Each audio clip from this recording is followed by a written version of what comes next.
Во меѓувреме, зборуваме на актуелна тема. Денеска, нашата утринска тема ја посветуваме повторно на дојавите за бомби, кои што ги имавме до минатата недела, до петокот, викендов затишје, да се надеваме дека нема да продолжат, но со оглед на тоа дека толку голем период ни се случуваат, па скоро и месец дена, може подолгорочно, веќе два.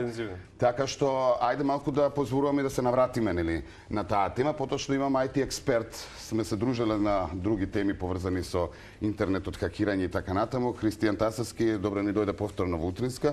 Добро утро, не ви благодарам за поканата. Веќе пријателски, веднаш да преминеме на главното и на темата. Знаеш што не ни е јасно? Во време каде што се знае, се може да се открие, нели, на интернет, мака мачиме, не само ние генерално во светот, со откривање на некакви си лажни, сега засеги, фала Богу, така да останат, дојави за бомби. Да, знаете, ова е веќе дискутабилно, и да и не би рекол, со тоа што интернетот генерално нуди една тоа е едно неисцрпно море од можности, би рекол јас, каде што буквално секој ден се развиваат некои нови сегменти, нови ствари, нови И јас би рекол имплементации на таа... Колку позитивно, толку и негативни ствари и моменти кои што ги спомнати. Па за жал да, и затоа има една, како изрека, користете технологијата за добро, затоа што нели може и лошо да се направи некоја намена со нешто што било створена и да кажеме добронамерно, и тоа не е само со интернет, нели, во историјата имаме доста работи кои што се направени со некоја добра цел, со добра намера е да кажеме, меѓутоа злоупотребени. Веројатно ваквите случаеви е токму тоа, нешто што е направено за да функционира, за да биде бенефит, корист, се злоупотребува за некои. Така. Слушаме постојано, јас би сакал да, нели, да го насочиме разговорот баш онака да биде јасен и за сите оние кои што не се разбираат многу во интернет и технологија. Слушаме постојано хибридни напади. Ајде малку да колку можеме појасно да објасниме. Се користи терминот и хибридни напади, хибридна војна, сега имаме исто нели како термини. Сега самиот збор хибрид која ќе се спомне, за поедноставно или секој да разбере, дури автомобилите кои што се хибридни, подразбираат некоја комбинација од некои две, ајде дали да ги наречам две форми или две технологии. Најчесто тоа е комбинација помеѓу нешто што е конвенционално и неконвенционално. Така да во овој случај имаме ние комбинација нешто што повеќе аспекти се употребени со цел да се постигне некој ајде напад да го кажеме, меѓутоа до сега не било ништо сериозно, немало нели некоја вистинита пријава да кажам, со тоа што до сега се постигнува само веројатно би рекол влевање на страв, некој немир кај генерално кај граѓаните. Тоа е целта генерално на тие дојави. Тоа е моментот кога велиме хибрид, е тоа уствари комбинација на повеќе аспекти, на повеќе технологии со цел веројатно за поуспешни да бидат самите напади. А колку се делат ли во различни врсти, колку врсти хибридни или хакерски напади постојат? Да, видите, кога зборуваме генерално за хакерски напади, постојат многу типови, многу подтипови. Во последниот период особено се актуелни оние ransomware, и претходно ние сме ги зборувале, тоа се хакерски напади каде што некој успева да се пробие во системот со тоа што на одреден начин, ајде да кажеме, го блокира системот и за возврат бара откуп. Тоа е класичен ransomware напад и тоа е еден од најшироко застапените. Или влегува во некоја институција, го срушува сајтот или податоците ги зима. И доколку сакате да го добиете назад, треба нели да платите некој откуп. Таков случај беше пред 1 или 2 години, мислам, во Америка имавме таков случај каде што беше нафтоводот целосно, како да кажеме зборот кој можеби хакиран, ајде така да се изразам со таа терминологија, каде што беше баран откуп. Таму не се откри до крај, нели, сепак тоа се амерички тајни служби, не се откри до крај, меѓутоа се смета дури и дека тие сепак на крај морале да го платат откупот. Тоа е еден тип, понатаму имаме друг тип, DDoS напади, нели, многу реквести каде што се невозможува работа на систем. Имаме, нели, претходно ги спомнувавме како хакери, ајде така да кажеме, кои што целта им е да извлечат некој финансиско добро од тие напади, со тоа што тоа се прави преку мејлови, различни типови. Така да има, кога веќе мејловите ги спомнавме, гледате мејловите и тука и во овој тип влегуваат на напад, само што на еден поинаков начин, така да би рекол има еден безброј. Она што кога ги спомна мејловите ме чуди е што генерално овие хибридни напади дојави се вршени од Gmail, кој што па и важи за некако најсигурен мејл. Да. Видете, од една И страна серверите на Gmail, и генерално како компанија, нели? Имаше и некои други провайдери се спомнува, меѓутоа еве генерално се се смета дека нагласува, Gmail доминира, со тоа што без разлика за кој мејл провайдер станува збор, се додека тој е неконтролиран. Кога велам неконтролиран, мислам дека секој може да креира Gmail акаунт. Да. Со тоа што вас не ви е потребна никаква дополнителна верификација, така. едноставно ви е потребно да изберете свој домен која ќе биде вашата мејл адреса и го креирате. И со тоа се нуди, можеби не се нуди, меѓутоа имате една анонимност на некое прво ниво. Доколку ги тргнеме на страна тие IP адреси кои што постојано се спомнуваат. Со тоа што ние реално секој еден од нас може да креира Gmail сметка и од тој акаунт, меѓутоа не би рекол дека тоа е само Gmail. Јас би рекол дека тоа се сите мејл провайдери кои што се од отворен карактер, односно каде што секој може да креира имејл адреса без дополнителна валидација.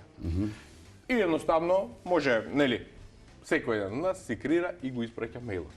И никој не знае кој стои позади тој мејл. Меѓутоа, никој не знае кога ќе тргнеме на страна овој делот со IP адреси. Сега зборуваме конкретно само за мејловите. Так. Исто така беа други спомнати и друг тип на мејлови, како што се не знам Яндекс, ProtonMail го имате. И сега на пример ProtonMail тоа е швајцарска компанија која што они тоа како гарантираат дека сите нивни комуникации се енкриптирани, сите нивни мејлови, Дека е анонимно се, и дека така не и тие кажуваат дека дури и самите вработени оние што го поседуваат целиот тој сервис, дека не можат да пристапат. Но меѓутоа тоа го прават со добра намера, за да ги заштитат мејловите.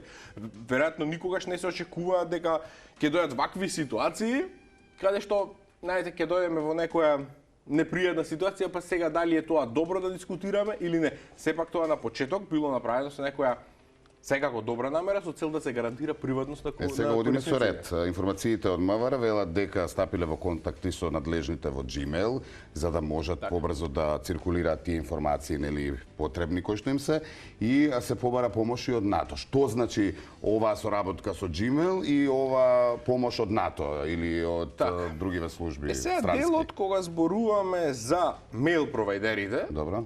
во случајот ние го земавме Gmail, меѓутоа било кој Ја уште се држам на мејл да пак и преминеме на IT. Било кој мејл провайдер тоа да станува збор, ние може да побараме од провайдерот да ни ги дадат сите достапни информации кои што они ги располагаат. Добро. Тоа значи дека од каде дошло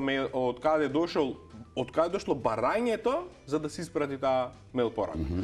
И тука тоа е најчесто, нели, не најчесто, секогаш е тоа IP адреса, меѓутоа дополнително има во секој повик, во секое барање, има нешто што се нарекува како хедери, имаме како метаподатоци, кои што самиот повик ги носи сам со себе. И тука тие може во одредени случаи да бидат корисни, меѓутоа не сум сигурен колку имаме такви податоци на располагање, затоа што тој што праќа таков мејл и што прави такво барање, веројатно внимава и на тоа. Затоа сакам да кажам дека не е само доколку ја добиеме, да кажеме, IP адресата од некој провайдер, дека тоа е се што може да добиеме или дека тоа го решава проблемот. И дека веќе ќе се открие. Тоа е веројатно само првиот чекор, па и дополнително, нели, со самиот повик да видиме доколку може нешто да се собере, со цел еве да биде на некој начин корисно.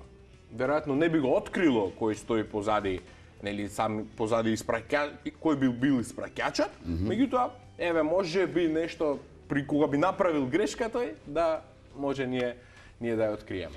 Се споменуваат VPN, нели?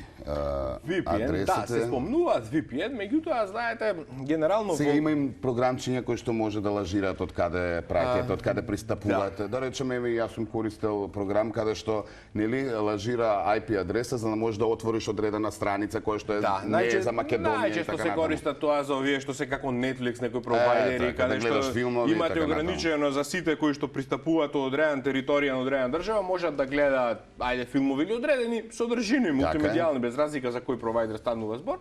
И најчесто луѓето, една од причините, нели, го користат за тоа. Всушност вие се представувате дека сте од друга држава или за гласање го користат, го менува IP адресата да може повеќе пати да гласа.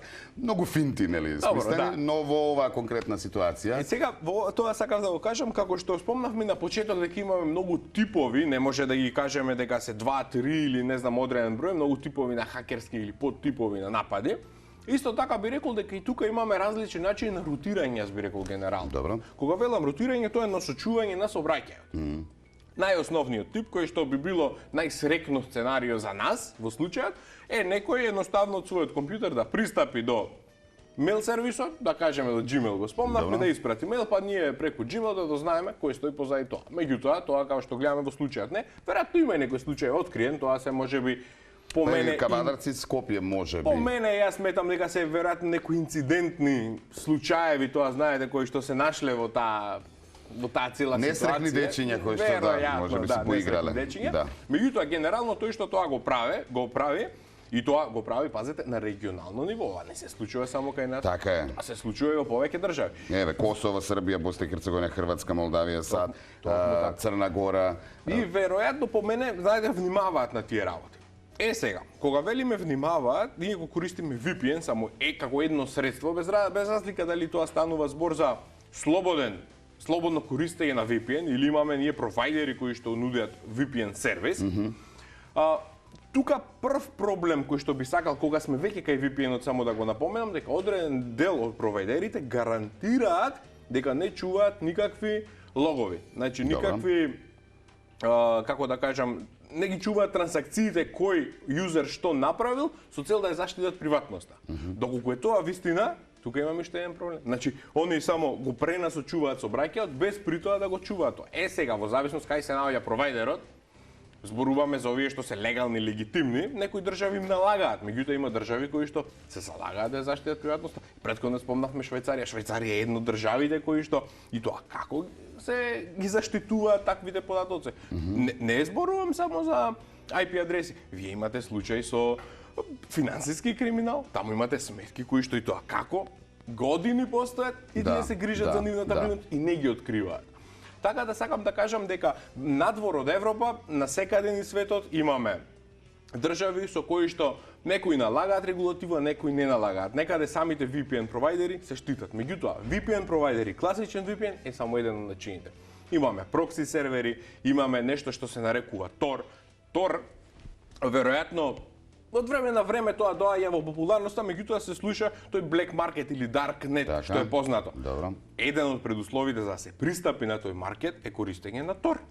Tor во суштина представува еден океан од такви сервери, прокси сервери, односно кои што ги пренасочуваат повиците, каде што еден за друг не знаат кој повик од каде доаѓа, тој знае само за тој пред него претходниот и тој после него следниот. Што значи серверот не е свесен за секој еден, зборувам во таа мрежа, не е свесен за другите во таа мрежа. И тоа знаете, вие замислете како едно писмо кое е спакувано во многу коверти и да оди од рака на рака еден по еден, меѓутоа само еден да го отпакува, затоа што во случајот со серверите само еден може да го енкриптира, да го отклучи еден коверт.